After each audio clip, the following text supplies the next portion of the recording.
Muy bien.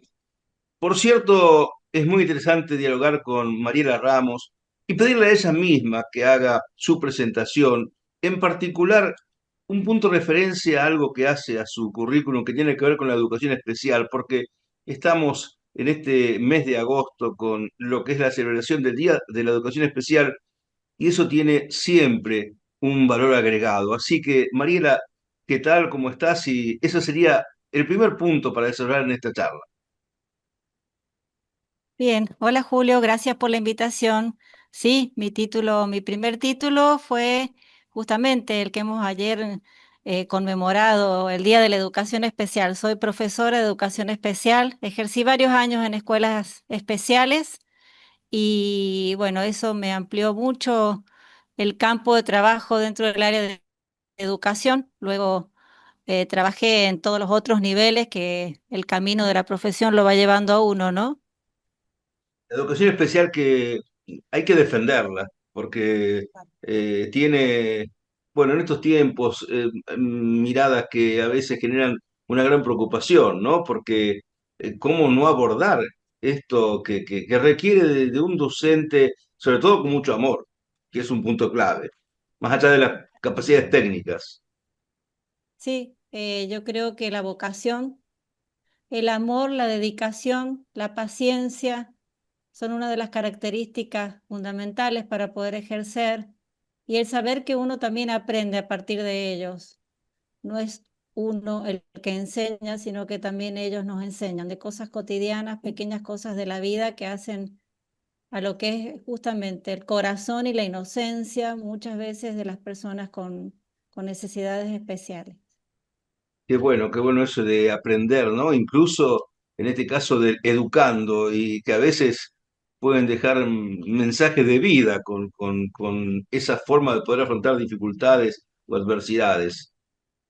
Sin Tienen duda, la en eso capacidad. muchas veces una clara mirada de muchos temas que desde otro lugar no se tienen, como sí la tienen quienes están, bueno, con esas capacidades especiales, como se dicen. Exacto, sin duda, una gran capacidad de resiliencia, una gran alegría. Yo a través de los años que he ejercido y he trabajado con ellos, una de las características es que no pierden nunca la alegría y el optimismo, a pesar de tantas dificultades en todos los órdenes, ¿no? Y muchos de los familiares que los rodean y que los asisten, tienen también una capacidad que es de admirar y de aprender justamente. Así Bueno, es. en tu currículum entonces lo que tiene que ver con esa condición, ¿no? Pero me decías que hay otros puntos que hacen a esta formación que tenés como profesional.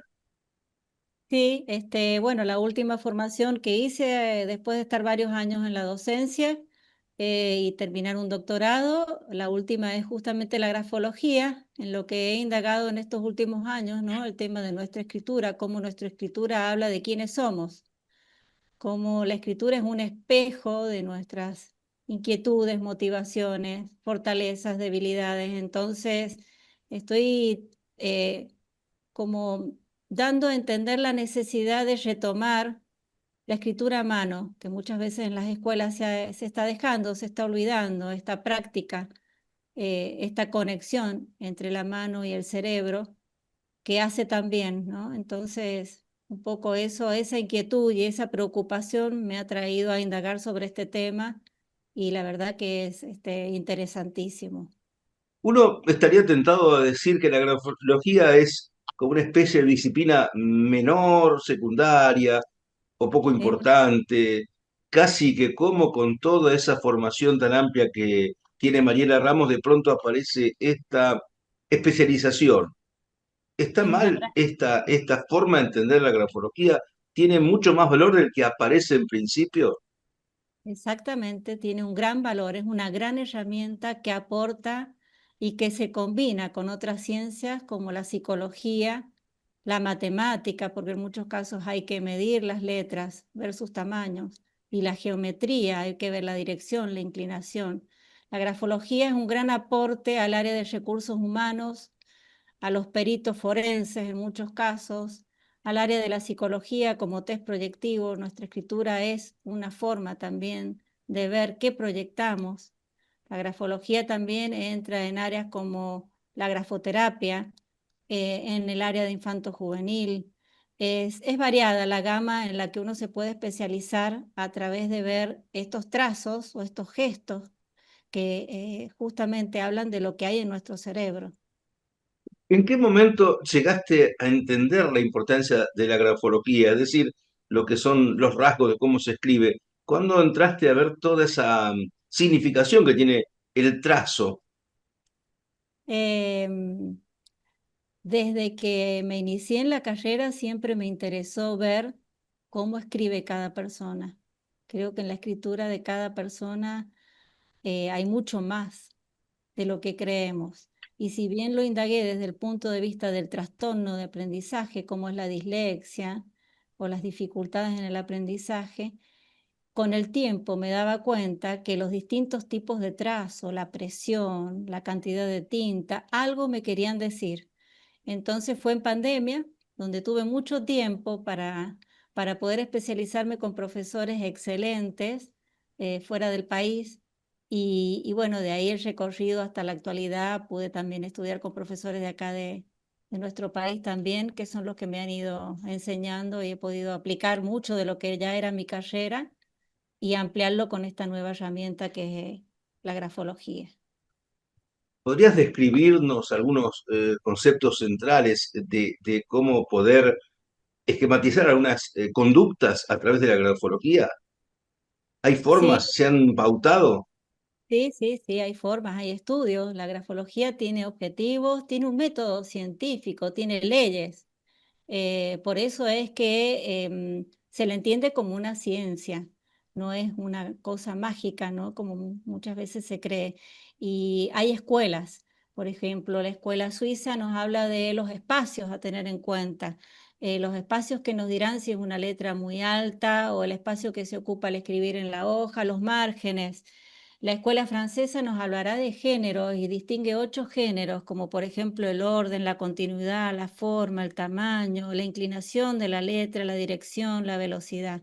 Y en cada uno de esos géneros nos van indicando ítems que de acuerdo a cómo predominan en nuestra escritura, en nuestro escrito, será la tendencia que tenemos o incluso poder definir hasta el temperamento de la persona. Uno iba a la escuela primaria y había una actitud del docente de exigir buenos trazos, ciertas cursivas, cierta prolijidad, llamémosle, hasta nos hacían repetir Sí, algunas veces como tarea, ¿no? sí. Tantas veces hoy debo hacer tal cosa, en aquellos Ujú. cuadernos que uno tenía que completar para ir al día siguiente a la escuela. Sí, el Eso tema. se fundamentaba, más allá de la escuela suiza, lo que fuese, a darle valor a esta cuestión. Hoy esto parece haber desaparecido, ¿es así? Lamentablemente está desapareciendo, lamentablemente está desapareciendo y llama a la reflexión porque el tema de escribir, que tiene sus pausas, su reflexión, hace que a nivel de cerebro hayan ciertas conexiones que se ponen en marcha y que permiten ciertas habilidades que sin escribir se están dejando de lado. Entonces eso es lo preocupante. Ya desde el punto de vista, desde la neurología, se está hablando que al escribir hay ciertas conexiones cerebrales que se empiezan a poner en marcha, como por ejemplo la concentración, la atención. El cerebro empieza a integrar no solamente ideas, sino las formas de estos grafismos que van a repercutir en nuestra memoria, en nuestra atención, en nuestra concentración. Entonces, de ahí es que este tema me interesa y me preocupa, ¿no? A tener en cuenta.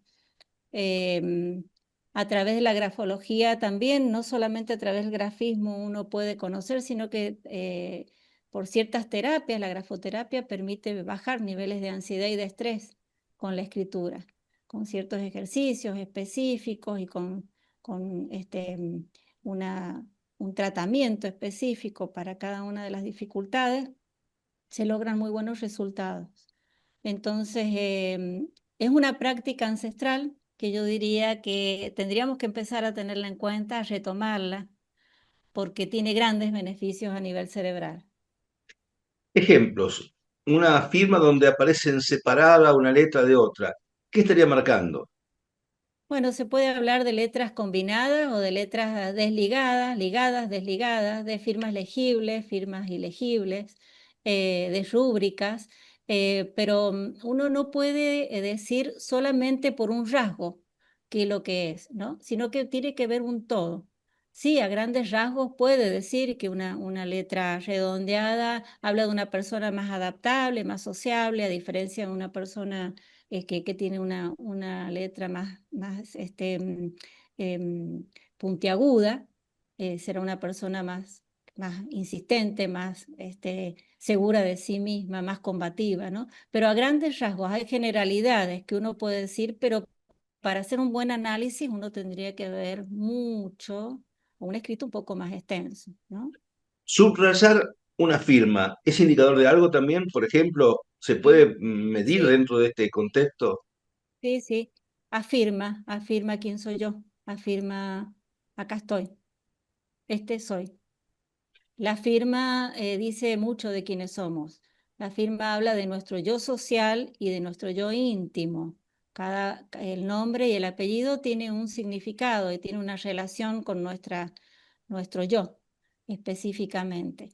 Y cada una de las letras, de acuerdo a al tamaño, a la inclinación que tienen, nos hablará de los ideales, de los objetivos de esa persona, de la inhibición de esa persona, de las ambiciones de esa persona, de acuerdo a los lugares o cómo sube y baja, ¿no? Cada una de las partes de la letra.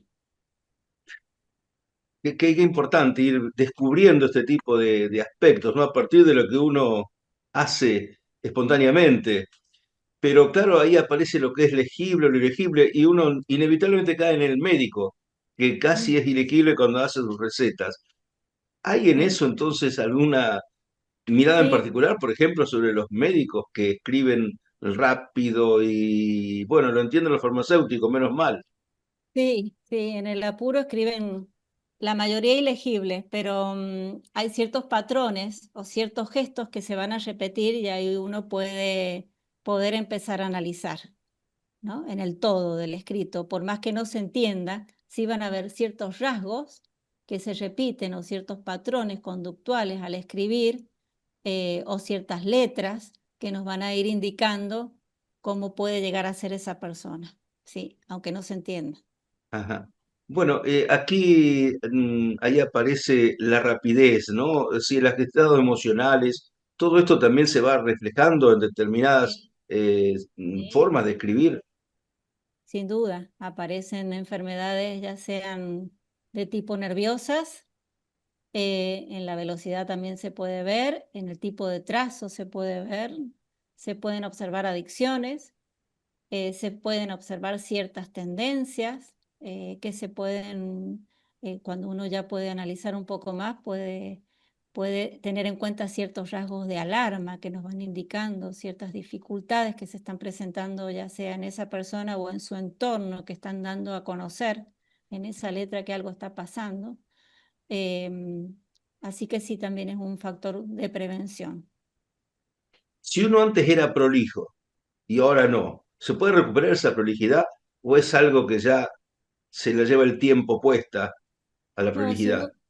si uno se lo propone, si uno se lo propone, puede cambiar y eso va a repercutir también en otras áreas del comportamiento de la persona. Cuando uno escribe y escribe por mucho tiempo algo, el cerebro lo registra y lo va tomando como una orden o un objetivo a alcanzar. Por lo tanto, el poder escribir no solamente nos permite visualizar lo que queremos, sino ordenar lo que queremos y poder revisar también aquello que queremos. Entonces, tiene grandes beneficios. No solamente proyectarme, organizarme, visualizar, sino ponerme en marcha. Ya es una orden que le estoy dando al cerebro para que eso se concrete o que en algún momento pueda llegar a ser el objetivo al que quiero llegar o realizar. Ahora bien, estos tiempos modernos de avances tecnológicos, de lo que es el uso Internet, computadoras, hasta inteligencia artificial, todo esto que hace que ya no se escriba tanto, se escriba poco. Bueno, ¿estás también siendo algún Esto, problema para estudiar conductas? ¿Qué va a pasar con la grafología de cara al futuro de esto que se está hoy viendo? y creo que siempre a la larga algo escribimos a mano, siempre está pasando también en relación con la lectura. Si a la lectura tampoco le damos la importancia del análisis para comprenderla, con tanta tecnología que está llegando, con tanta inmediatez, hay ciertas zonas a nivel cerebral que se están quedando sin ser activadas, tanto en la lectura como en la escritura consciente y en la escritura que se hace a mano. Si uno la deja de ejercitar, bueno, se va como Atrofiando. se adormecen esas zonas a nivel cerebral y van deteriorando muchos aspectos de nuestras capacidades porque faltan conexiones que no se están ejercitando. Entonces, repercute en la atención, repercute en la memoria, repercute en la reorganización, también en la creatividad, porque cuando uno escribe, está procesando también ideas que quiere volcar. Entonces, no solamente memoriza los grafismos de cada letra, sino también ciertas ideas que está reorganizando y que si no lo hace con la escritura, con ese ritmo pausado, reflexivo, y que tiene parte el pensamiento también, que es otra área, eh, se van adormeciendo, se van La pericia adormeciendo. caligráfica sigue siendo Sí, una sigue, herramienta importante a la hora de investigaciones de episodios de distinta naturaleza, o problemas civiles o incluso penales, pero la justicia lo tiene incorporado al perito calígrafo. sí. Y en ese sentido hay un área también, ¿no? que marca la utilidad de la grafología. Hay un área interesantísima dentro de la grafología forense.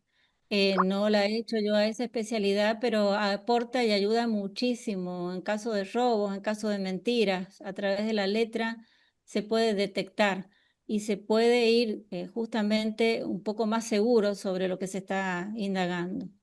Bueno, el caso de Eh, Beatriz Sarlo y su herencia, que ha tenido mucha trascendencia periodística, lo que pasó con esta escritora que deja su departamento al encargado del edificio y aparece un ex familiar reclamándolo. Bueno, pero era real este testamento a partir del estudio que se ha hecho de su letra, ¿no? De la validez del testamento a partir de entender que sí, que era ella en pleno uso de sus facultades la que escribió esa herencia. Seguro, seguro, se puede detectar si la firma fue falsificada o no. Un perito lo detecta perfectamente a través de lupas. Hay lupas especiales para detectar cada uno de los rasgos, la carga de tinta que se hizo, cómo escribió esa mano en ese momento. Entonces no hay duda que en esos casos hacen un gran aporte, un gran Ac- aporte. Acá no importa si es lápiz, papel, lo que fuese, no importa la No, herramienta, lo mejor es siempre la se visión. detecta por esos Sí. elementos, ¿no? A veces imperceptible. ¿Cuál fue la cantidad de tinta que se utilizaba? Exacto, el perito grafólogo puede ver hasta el movimiento que hizo la mano al escribir, porque cuando uno ya el ojo lo tiene adiestrado para ver escritos, ya sabe cómo esa mano se mueve, hacia qué dirección, cuál es la inclinación. Entonces, si el perito grafólogo está preparado, su aporte seguramente va a ser acertado. Alguien entonces consulta a Mariela Ramos sobre su Mm. estado emocional, sobre unas cuestiones de salud o lo que fuese, y Mariela Ramos, ¿qué le pide para hacer ese estudio grafológico? ¿Que escriba mucho, que escriba algún texto, que escriba? ¿Cómo es la mecánica? Tiene que escribir un texto de 20 renglones aproximadamente, 25 renglones, si quiere un poco más. Ya con una carilla uno puede ver. Esto se puede también complementar con dibujos, ¿no? Con ciertos dibujos que ayudan también, dan mucho. El dibujo del árbol, el dibujo de la casa nos habla mucho también de la persona. El dibujo de una persona también son aportes a todas estas herramientas que la grafología da. Así que esas son las evaluaciones que se toman. Estás con mucho trabajo, Mariela. La gente entra a entender la importancia de la grafología, Sí, de la utilidad que tiene para estos diagnósticos, por ejemplo. sí, cada vez más tengo trabajo y ojalá se entienda que también es una herramienta muy necesaria dentro de las escuelas, que las escuelas deben retomar el tema de la escritura a mano, que la escritura ayuda, ayuda a comprender, ayuda a memorizar, ayuda a atender. Así que, bueno, ojalá que a través de estos medios se pueda retomar la importancia de la escritura. ¿Y qué le recomendarías así a alguien que te está escuchando para, por ejemplo, hacer actividades en la casa para utilizar más lo que puede ser un lápiz, una lapicera? ¿Qué podría hacer? Porque hoy se escribe poco, porque de pronto hoy se hace todo en la netbook, por caso. ¿Qué le Sí. recomendarías para lo cotidiano? Que si puede tener una agenda como teníamos antes y escribir dos o tres, diariamente dos o tres objetivos que tiene en su día, le va a hacer bien, le va a ayudar a agilizar muchas zonas a nivel cerebral.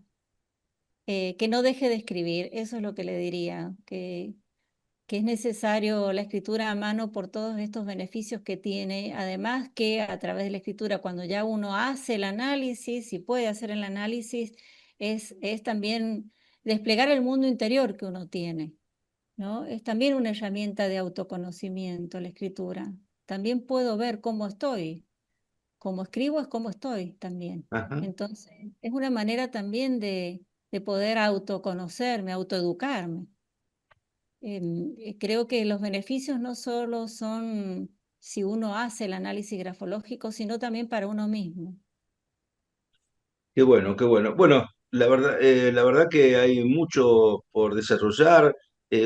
Podríamos avanzar en ejemplos en particular, pero lo cierto es que la mirada general ha sido planteada. No sé si quedaría algún elemento más que nos puedas decir, porque resulta interesante este mundo de la grafología que, insisto, ¿no? Uno empieza la charla pensando que es un tema de no tanta envergadura como evidentemente lo estás planteando y va quedando en claro lo útil que resulta, tomarlo en cuenta también. Tenerlo en cuenta y lo bien que hace. Yo creo que incluso a nivel familiar y a nivel grupal, el poder escribir a alguien una frase, el poder escribir a alguien lo que uno siente en relación a ese, no solo ayuda a uno, sino al otro también es un gesto que conecta cerebro y mano y que va más allá de lo que uno muchas veces cree. El campo es variado. En este momento yo tengo consultas más que nada por orientación vocacional. Entonces, gente que está saliendo de la secundaria o gente que ya está ejerciendo preguntas sobre su vocación y bueno, se hace un análisis también grafológico y se puede ver también incluso el nivel de el tipo de inteligencia que tiene. Hay una inteligencia matemática, una inteligencia musical, hay una gama variada que tenemos de inteligencias. Bueno, a través de la letra también se puede indagar, así que este, la verdad que da para mucho la letra. Relación cerebro y mano. ¿Mm? Es el cerebro el que... Además, Sí, sí. pregunta, mano izquierda, mano derecha, ¿están marcando diferencias? No, no, no. Lo que pasa es que uno, de un lado somos más lógicos y del otro lado somos más creativos, pero no, no marca la diferencia. En la Derecha es letra, más lógico, sí, izquierda más creativo. sí, según el Por eso, lóbulo ¿eh? ocupamos. Sí, Y sí, en algún tiempo casi que se decía en las escuelas, ¿no? No escribir con la mano izquierda, casi que sí. estaba prohibido. Entonces lo creativo era una tendencia, Sí, gran error. Fue un error. un gran error que mucho tiempo persistió. Sí, sí. Ahora ya no, no va eso. No, no tiene nada que ver. En eso hay que respetar la habilidad del niño, del escribiente, con cuál se siente más cómodo y cuál se siente más seguro para escribir. Mariela Ramos, muchísimas gracias, un gusto esta charla y hasta cualquier otra oportunidad. Gracias a vos, Julio, un gusto, encantada. Hasta siempre. Adiós. Hasta siempre, adiós.